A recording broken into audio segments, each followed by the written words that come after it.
Hello all, welcome to my channel Crystallized Science. So today we will start new chapter, that is chapter number 15, that is our environment, right? So many times we have heard this word, that is environment. We are using it our day-to-day life, right?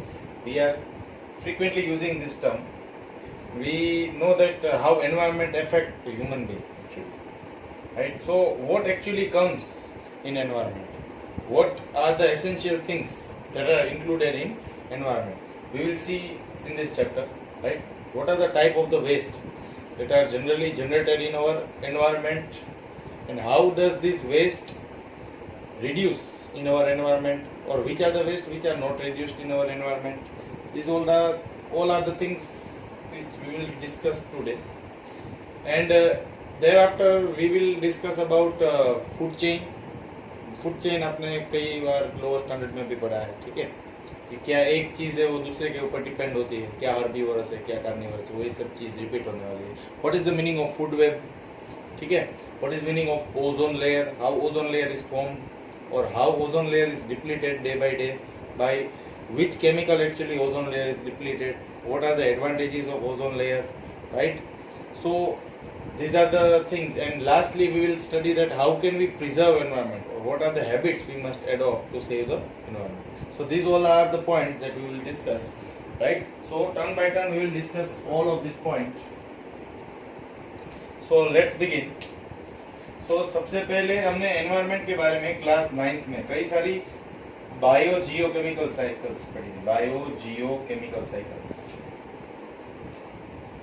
देखो ये bio का मतलब क्या होता है? Nature. जियो का मतलब अर्थ, bio का मतलब होता है नेचर, जियो का मतलब होता है अर्थ, केमिकल का मतलब मालूम है, जो केमिकल्स मतलब केमिकल में सब कुछ आ जाता है, जो भी हमारे गैसेज है उसकी साइकिल हमने देखी, जैसे कि ऑक्सीजन साइकिल हमने देखी थी, वाटर साइकिल देखी थी, नाइट्रोजन साइकिल देखी थी, कार्बन साइकिल देखी थी, ये सब बायो जियोकेमिकल साइकिल्स देखी थी. और हमने वो भी देखा था कि कैसे ये बायो जियोकेमिकल साइकिल्स हमारे अर्थ में रोल प्ले करते हैं, ठीक है. जैसे कि स्टार्ट करते हैं, अगर ऑक्सीजन साइकिल है तो हमें मालूम है कि हम ऑक्सीजन इनहेल करते हैं, देते हैं क्या? Carbon dioxide. तो वो एक साइकिल है, राइट.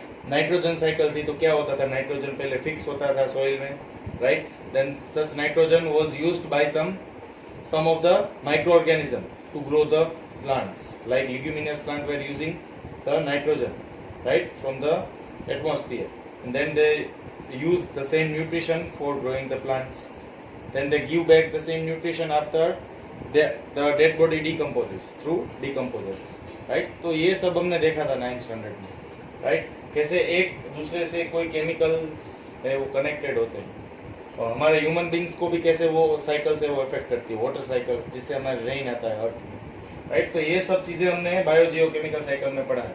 कभी कभी हम ऐसे भी बोलते हैं कि अभी का एनवायरनमेंट बहुत पॉल्यूटेड हो गया है. क्यों ऐसा बोलते हैं? कभी कभी हमें ऐसा लगता है ना कि गैसेस बहुत बढ़ गए हैं, right. During the corona lockdown period you may find that the atmosphere is too good, so environment is healing, right. You read some news related to the environment that the environment is healing day by day. Ozone hole is also healing, मतलब ozone है whole जो हो रहा था वो अब कम होता जा रहा है. तो ये सब क्यों हो रहा है? एट लास्ट ये एनवायरनमेंट है वो रिलेटेड किससे होता है? फॉरेस्ट से रिलेटेड होता है, ठीक है. फॉरेस्ट है तो ये लाइफ एग्जिस्ट हुआ है एक्चुअली. ये तो फॉरेस्ट मतलब कि फॉरेस्ट से क्या चीज़ आती है? प्रोड्यूसर्स आते हैं, जैसे हमने 9th स्टैंडर्ड में पढ़ा, राइट. सो ये सब हम एनवायरनमेंट के बारे में देखेंगे, राइट. तो फर्स्ट टॉपिक जो हम इसमें पढ़ने वाले हैं वो मैंने बोला था आपको, क्या होगा? टाइप ऑफ वेस्ट, ठीक है.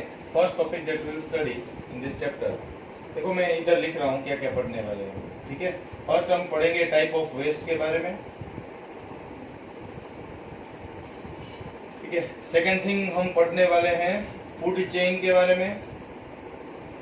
थर्ड थिंग हम जो पढ़ने वाले हैं वो फूड वेब के बारे में पढ़ने वाले हैं, ठीक है. उसके बाद हम पढ़ने वाले हैं ओजोन लेयर के बारे में. उसके बाद हम पढ़ेंगे points to take care for preserving environment, environment को बचाने के लिए, और प्रिजर्विंग एनवायरनमेंट, ठीक है, क्या क्या चीज करनी है वो सब चीज हम देखने वाले हैं, ठीक है। तो ये टर्न बाय टर्न हम कंसेक्यूटिवली देखेंगे। तो सबसे पहले टाइप ऑफ वेस्ट से स्टार्ट करते हैं। तो देखो, आपने देखा होगा कि वेस्ट तो हम रोज प्रोड्यूस करते हैं, राइट, टन्स में, टन्स मतलब मालूम है ना, एक टन कितना होता है, एक टन मतलब 1000 kg होता है, ठीक है। Tons and tons of waste are generated in cities, in towns and in a country. तो ये सब वेस्ट जाता कहाँ पे, राइट, कहाँ जाएगा? ऑब्वियसली आप बोलोगे सर अर्थ में जाएगा, वाटर में जाएगा, ओशियंस में जाएगा, राइट, मतलब वाटर के सोर्स में जाएगा, राइट। सो थोड़े बहुत वेस्ट ऐसे होते हैं जो नेचुरल प्रोसेस से ही डिकम्पोज हो जाते हैं, नेचुरल प्रोसेस से ही वो छोटे हो जाते हैं, नेचुरल प्रोसेस से ही वो गायब हो जाते हैं। समझ में आ गया?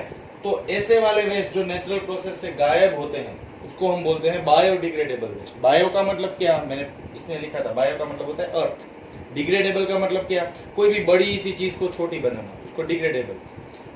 And the waste which can not be decomposed और degraded by earth is called non biodegradable waste.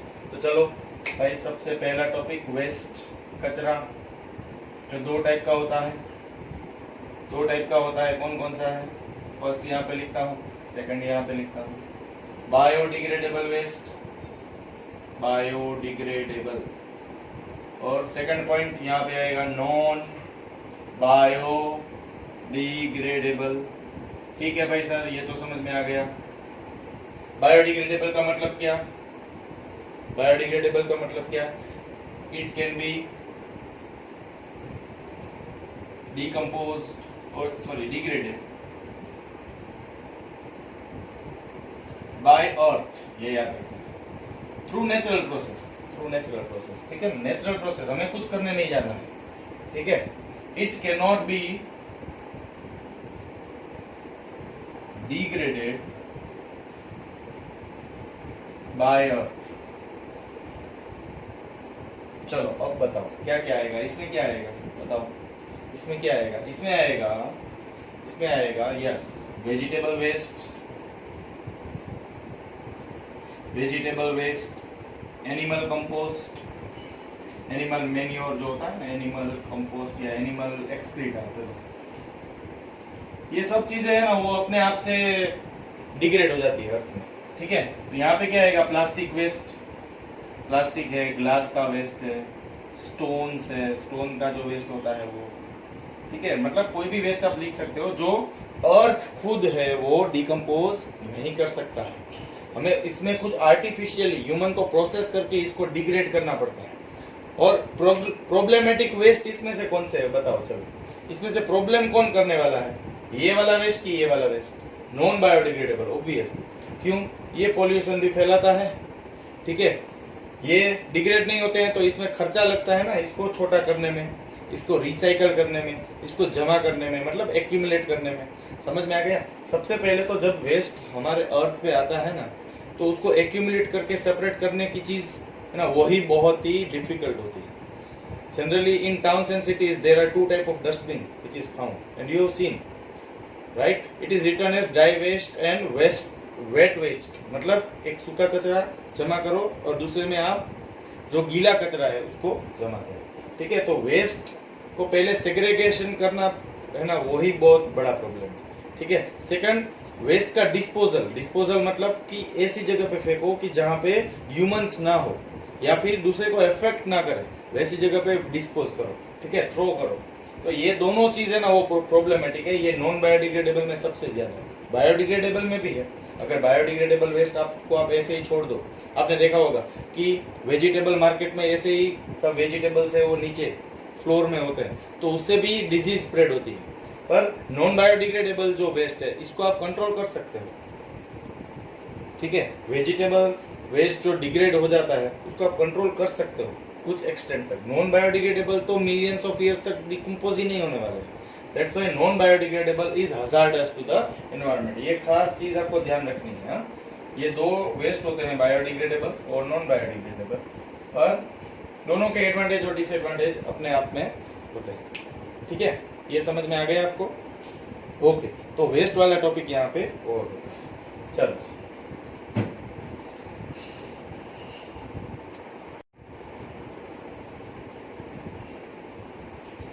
देखो, बायोडिग्रेडेबल जो वेस्ट होता है ना, बायोडिग्रेडेबल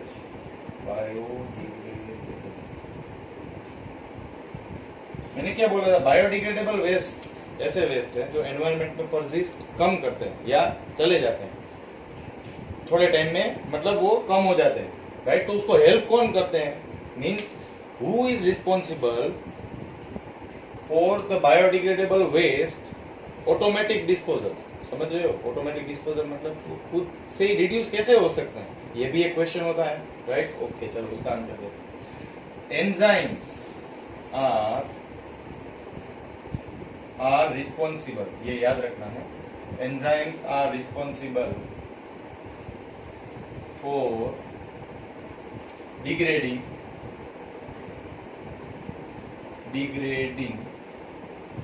बायोडिग्रेडेबल वेस्ट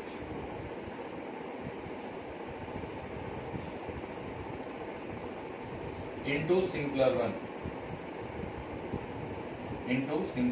one। अरे भाई, अर्थ में कुछ नहीं कुछ चीज तो होने वाली है ना, जिससे आपका वेजिटेबल वेस्ट है वो छोटा हो जाता है। आपने जनरली देखा होगा स्ट्रीट में कई सारी जगह पे वेजिटेबल वेस्ट ऐसे ही होता है, पर वो वेजिटेबल जो वेस्ट है वो थोड़े दिनों के बाद आप चेक करोगे तो छोटा हो जाता है। तो उसका मतलब क्या हुआ कि सोइल में कोई एंजाइम्स है, वो क्या है? चलो एग्जांपल देता हूँ, बैक्टीरिया, फंगी, ये सब देखा होगा आपने। बैक्टीरिया, फंगी, ये सब कुछ होता है, आपको दिखता नहीं है, because they all are micro organism. You can not see it with your naked eye, they all are micro organism.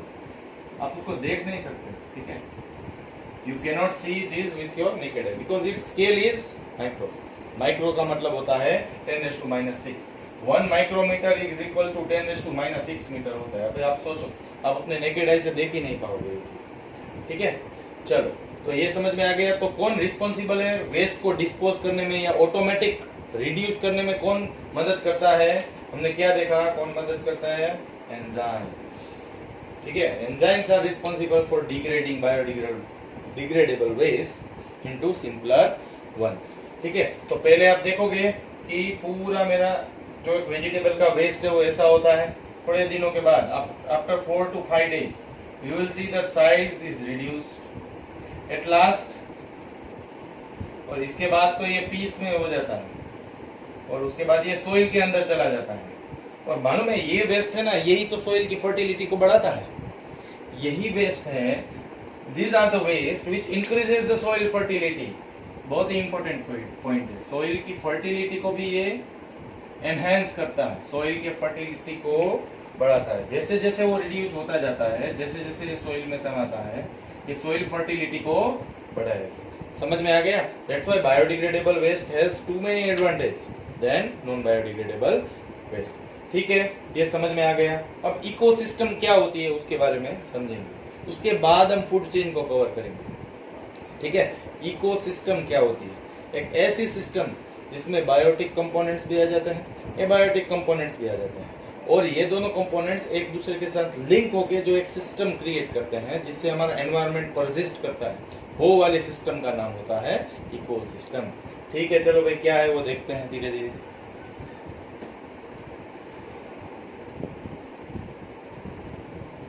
See, what is ecosystem? So the system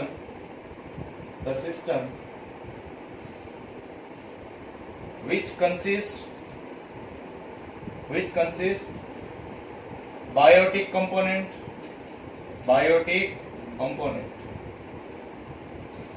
like living organisms। चलो भाई, ये तो समझ में आ गया। बायोटिक में क्या आता है? जो कंपोनेंट्स जीते हैं अर्थ के ऊपर आके, उसको लिविंग ऑर्गेनिजम्स बोलते हैं, ठीक है? बायोटिक कंपोनेंट जिसमें आता है, मैंने क्या बोला था? और दूसरा चीज, and abiotic component, abiotic components like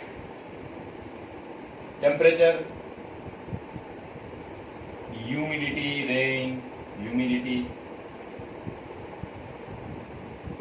soil, rainfall etcetera. कोई भी लिख सकते हो, मॉइस्चर लिखो, ठीक है। Such a system is called ecosystem. एक ऐसी सिस्टम जिसमें कोई लिविंग ऑर्गेनिज्म आ जाता है। लिविंग ऑर्गेनिज्म मतलब हम सब, राइट, हम एनिमल्स, प्लांट्स, ये सब लिविंग ऑर्गेनिजम्स। ये किसके साथ डिपेंडेंट होता है? ये सब चीजों के साथ होते हैं ना। हम भी डिपेंडेंट होते हैं टेम्परेचर, ह्यूमिडिटी, सॉइल, रेनफॉल और मॉइस्चर के साथ। सेम वे प्लांट भी डिपेंडेंट होता है ये सब चीजों के साथ। मैंने क्या बोला था? एक ऐसी सिस्टम जिसमें बायोटिक कंपोनेंट और एबायोटिक कंपोनेंट लिंक होके पूरे एनवायरनमेंट को इफेक्ट करते हैं, वो वाली सिस्टम का नाम होता है। तो बायोटिक कंपोनेंट है वो एबायोटिक से कनेक्टेड है। कैसे कनेक्टेड है? Because this all are the factors which affect biotic component. That's why we can say that abiotic component will regulate biotic components. Regulate मतलब कंट्रोल करने वाले हैं। भाई ये चेंज हुआ कुछ भी तो वो हमें इफेक्ट करने वाला है। बायोटिक कंपोनेंट में टेम्परेचर बढ़ता है तो हमें गर्मी लगती है, right? So this is one example, right? So the system which consists of interlink of biotic and abiotic systems. Biotic consists of living organism and abiotic consists of the following parameters, right? So hope you must have understood about ecosystem, right? ये ecosystem समझने के बाद ही तो food chain clear होगी, ठीक है?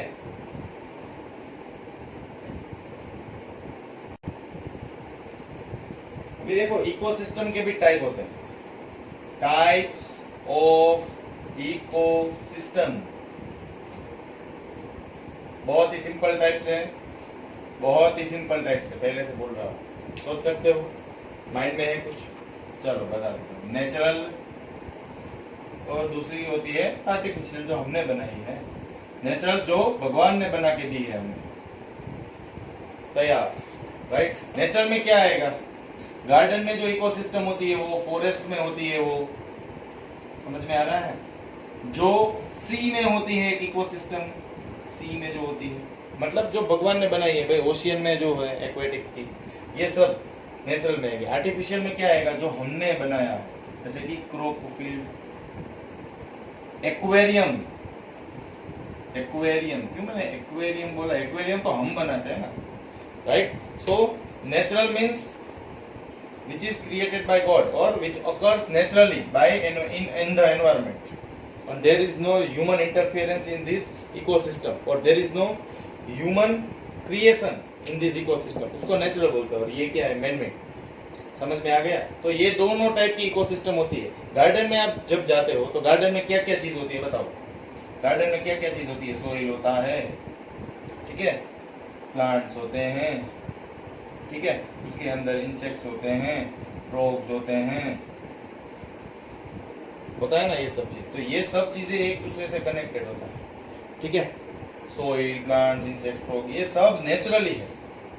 समझ में आ गया ये, right? So the ecosystem which is created by God, वो लैंड में हो, पानी में हो, वो सभी इकोसिस्टम आती है वो नेचुरल में आ जाएगी। आर्टिफिशियल मतलब हमने बनाया है, उसको हम बोलेंगे artificial ecosystem. Okay, it must be clear, बहुत इजी।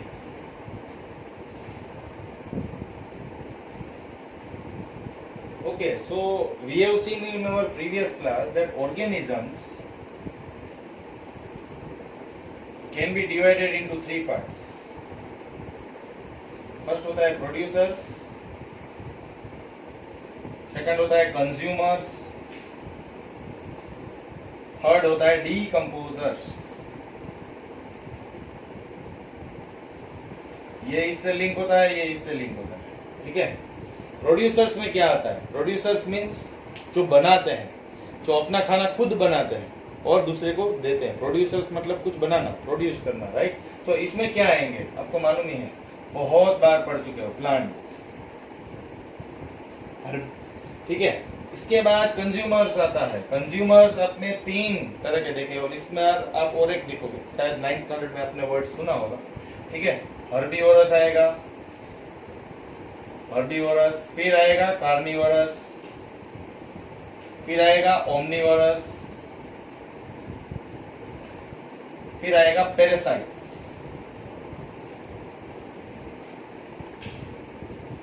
ठीक है? डीकंपोजर्स में क्या आता है बताओ चलो? फंगी, बैक्टीरिया, जो सोइल की फर्टिलिटी को बढ़ाते हैं, जो हमारे बायोडिग्रेडेबल वेस्ट के लिए काम आते हैं, जो एंजाइम की तरह वर्क करते हैं। ठीक है, चलो तो ऑर्गेनिज्म के हमने 3 क्लासिफिकेशन देखे थे प्रीवियस क्लास में। ऑर्गेनिज्म के 3 क्लासिफिकेशन, फर्स्ट, सेकंड और थर्ड। फर्स्ट से चालू करते हैं, प्लांट्स। क्यों प्लांट्स को प्रोड्यूसर बोला जाता है? Because plants produce their own food by which process? Photosynthesis.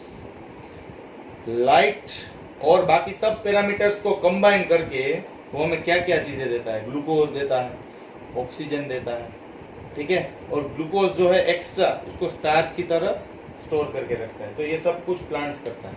अब ये प्लांट्स है, उसने तो एनर्जी ले ली, सनलाइट से एनर्जी लेके अपना खुद का खाना बना लिया। By which process? Photosynthesis process. And we have also seen this reaction in chapter number 1, right? And you know the plant process is somewhat same as the respiration process that take place, थोड़ा बहुत different है formula में। ठीक है, चलो वो सब बात की बात है, वो हम चैप्टर नंबर 6 में क्लैरिफाई कर लेंगे। फिर कंज्यूमर्स, अभी ये प्लांट्स तो आ गए, ठीक है। सबसे पहले कौन आता है? प्लांट्स। प्लांट्स को खाने वाले कौन है भाई? कंज्यूमर्स खाने वाले हैं ना, ठीक है। कंज्यूमर्स मतलब हम जो सिंपल लैंग्वेज में बोलते हैं तो ग्राहक। तो प्लांट्स को फीड कौन करेंगे? Consumers will feed plant. Plants will be feeded by. Plants को कौन फीड करेगा? Consumers. ये consumers है, वो जब डेड हो जाएंगे, जब अर्थ में चले जाएंगे, तब उसको decomposers है, वो decomposers है जो वो क्या करेंगे बताओ? decomposers है वो बड़ी बड़ी जो हमारी डेड बॉडीज है उसको छोटी बनाते हैं जब वो अर्थ के ऊपर पड़ी होती है। आप देखते हो ना, कोई डेड एनिमल्स जो अर्थ के ऊपर होते हैं वो छोटे होते जाते हैं, राइट? तो डिकम्पोजर्स क्या करते हैं? ये फंगी, बैक्टीरिया और वो सब, ये हमारे जो डेड बॉडीज है उसको डिकम्पोज करने का काम करते हैं। They make complex substance into simpler substance by reacting with them. समझ में आ गया, राइट? तो ये प्रोसेस पूरी होती है। तो ऑर्गेनिज्म को इसलिए 3 क्लासिफिकेशन में बांटा जाता है। पहले एक बनाने वाला, दूसरे उसको खाने वाला। वो खाने वाला जब मर जाएगा तब उसको छोटा करने वाला कौन है? डिकम्पोजर। और मैंने एक चीज बताई कि डिकम्पोजर्स हैं वो हमारे सोइल को रिप्लेनिश, मतलब कि जो पहले न्यूट्रिशन चला गया था उसको वापस लाने में काम आता है। मतलब कि ये डिकम्पोजर्स हैं, वो आगे में कहाँ आएंगे काम? It increases soil fertility. अभी मुझे एक चीज बताओ, सॉइल फर्टिलिटी अगर इंक्रीज हो गई तो किसके लिए काम आने वाली है? प्लांट्स के लिए। जितनी सॉइल फर्टिलिटी ज्यादा, उतना ज्यादा से ज्यादा प्लांट्स ग्रो होने वाले हैं। फिर से ये साइकिल है वो चलती रहती है। समझ में आ गया? प्लांट्स से कंज्यूमर्स प्लांट्स को खाएंगे, ये सब कंज्यूमर्स अगर मर जाएंगे तो उसको डिकम्पोज करेंगे, ठीक है, इंसेक्ट्स, फंगी, बैक्टीरिया, वो सब, ठीक है। तो यहाँ तक ये वीडियो खत्म होता है। In our next video we will see about food chain, food web, ठीक है। ओजोन कैसे बनता है, ओजोन है उसको डिस्टर्ब करने में किसका हाथ है, और एनवायरनमेंट को कैसे सेव करके रख सकते हैं, राइट। बहुत ही छोटा सा चैप्टर है, ठीक है, बहुत ही इजी चैप्टर है क्लास 10 का। तब तक पढ़ते रहिए। Happy learning, do like, subscribe and comment the channel. Thank you.